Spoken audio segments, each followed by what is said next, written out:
Well, it's officially spooky season, and our local zombie, Michael Neenan, was on the scene. Michael, we're curious. Who are you going to be for Halloween?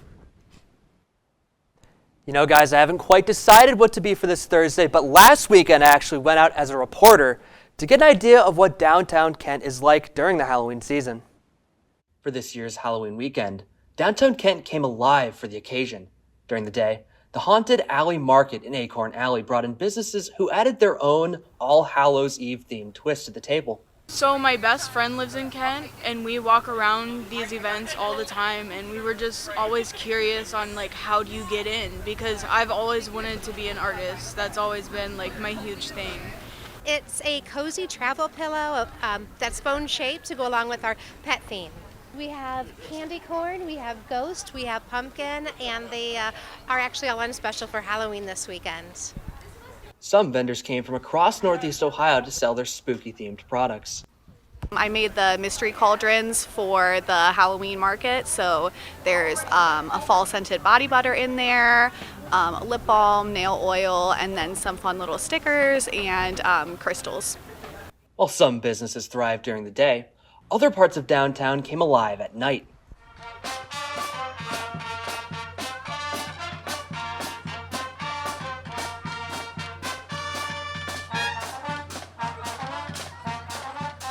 Students and alumni dressed up to visit downtown Kent's bar scene. My buddy Brendan, he's an alumni. He graduated last year. He came up to visit, and he's the yellow one. So he came out with us, yeah. I really like how lively it is, and I also like how there's no covers at the bars.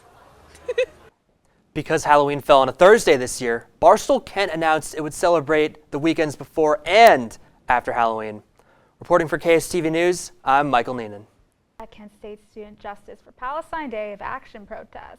The Day of Action is called No Israel Defense Forces on Criminals on Campus. What can you tell us, Michael? As I'm here at the bottom floor of the Rothskeller, as students prepare to protest the appearance of 3 Israel Defense Force soldiers on campus. The event is known as Triggered the Tour Campus to Campus. I spoke with students supporting Israel President Parker Heller about his views on the protest as well as what he thinks is important about bringing the soldiers onto campus. Students can go and ask questions. Anybody's welcome to come. Doesn't matter anything. You can, even if you're against them or not, you can come to learn what they went through. They're just going to talk about their experience of leaving college, dropping everything and just going into war, because it's unexpected. They didn't expect this to happen. So they're just going to talk about their experience of going to war. I believe they're allowed to protest. They have a right to express their feelings. We're here. They're allowed to be here. I mean, it's open campus. First Amendment right. You're allowed to protest. Unless they're talking hate speech. Yes, I am here with Katie Berry, the president of Jewish Voices for Peace. Thank you. So could you tell me a little bit about the protest? Yeah, so we actually had heard about, the event SSI was doing, and we wanted to kind of do a little counter-protest to that just because with Kent State's history and the recent news coming out of Gaza, as well as the Israeli government shutting down the food and aid that are going in there, we felt it's more important than ever now to come out, speak out, get student voices out, and protest this. So could you tell me a little bit more about Jewish Voices for Peace? Yeah, so we are a student organization on campus. I'm the president, and I have a couple other friends that are in it with me. We're here just as basically a non-Zionist or an anti-Zionist Jewish group, and we're here for any of the other Jewish students, Jewish and non-Jewish alike, to just come and be able to, have a place they can go. All right, well, thank you so much, Katie. For more coverage on all these stories and more, be sure to check the Tuesday newscast tomorrow at 6 p.m. for more stories on the protest. Reporting for KSTV News, I'm Michael Neenan. Since the Transition 28 initiative was announced last week, many students have questions about the program. Our reporter Michael Neenan has more in the story. Good evening, Michael. Yes, good evening, guys. I spoke with Provost Melody Tankersley about Transformation 2028, a plan to reorganize Kent State's colleges and programs. Look a little different in a few years. Transformation 2028 is a plan by the Office of the Provost to rearrange the colleges in an effort to reduce expenditures. The plan comes in response to inadequate funding from the state as well as limits to tuition increases.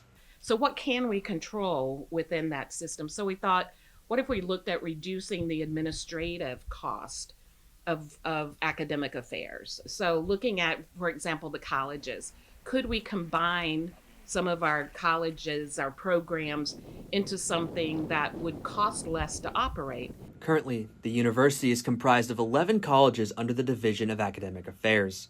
With input from faculty and students, Transformation 2028 would consolidate existing programs into what the plan calls academies.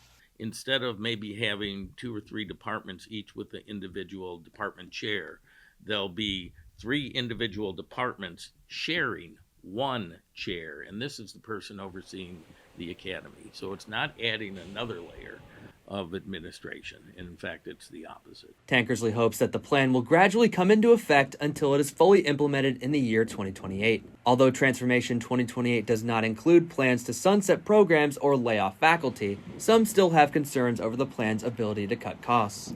I do share many faculty members' worries that this isn't going to save enough money to avoid layoffs of faculty. We see other universities laying off their faculty and preparing. We'll see more of that in the next year or two, and not just here in Ohio, or around the country. As of now, no plans for college realignment have been finalized. Provost Tankersley hopes to have Transformation 2028 ready for review by the beginning of 2025. The Provost hopes to hear more student perspective as Transformation 2028 develops. Reporting for KSTV, I'm Michael Neenan. On Wednesday, Ohio had a statewide tornado siren as a part of Severe Weather Awareness Week. Our reporter Michael Neenan is here in the studio to tell us more about extreme weather in Ohio. Hi, Michael. Yes, that's right, guys. I spoke to climatology professors about extreme weather conditions in Ohio for Severe Weather Awareness Week. Weather Awareness Week in Ohio, a 7-day-long event focused on educating Ohioans about dangerous weather conditions that cause property damage and even death. Friday's focus is on flooding. If the ground is frozen and you get a lot of rainfall, then the rain can just run off, and then you can have a lot more potential for flood. The Ohio Committee for Severe Weather Awareness established the week to educate Ohioans about dangerous weather patterns such as tornadoes and thunderstorms while providing tips on how to prepare for them, including a severe weather kit.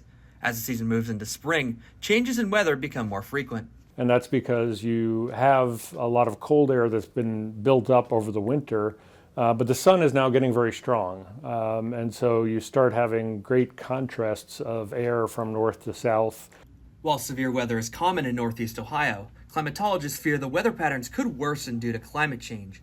Cameron Lee, a lab director at Kent State's ClimeRise lab, claims that research suggests the traditional range of Tornado Alley could move eastward. Expecting slightly fewer tornadoes in traditional Tornado Alley, more tornadoes east of Tornado Alley, which does include parts of Indiana, Ohio, Pennsylvania, potentially seeing an extra tornado or 2 per year. While discussions around climate change continue, climatologists say that 2 things are for certain. Time and again, it's anywhere between 97 to 100% of climate scientists know that climate change is happening, and that it is caused by human beings, and primarily due to our usage of fossil fuels and adding greenhouse gases to the atmosphere. Tomorrow's focus is emergency communications such as outdoor sirens and emergency alert systems. Reporting for KSTV, I'm Michael Neenan. Cuyahoga County prosecutors indicted a man connected to a series of violent street takeovers in Cleveland. 25-year-old Jordan McDonald from South Euclid faces 23 charges, including aggravated riot and obstruction, among others. Cleveland police have an additional 6 warrants out for other suspects believed to be related to the takeovers. Thinking of traveling abroad for spring break? Well, the U.S. Embassy and consulates in Mexico issued a travel warning for Americans who plan on visiting the country. The statement advises caution when traveling through downtown areas, especially after dark. The embassy also warns against ingesting unregulated alcoholic beverages and pharmaceuticals.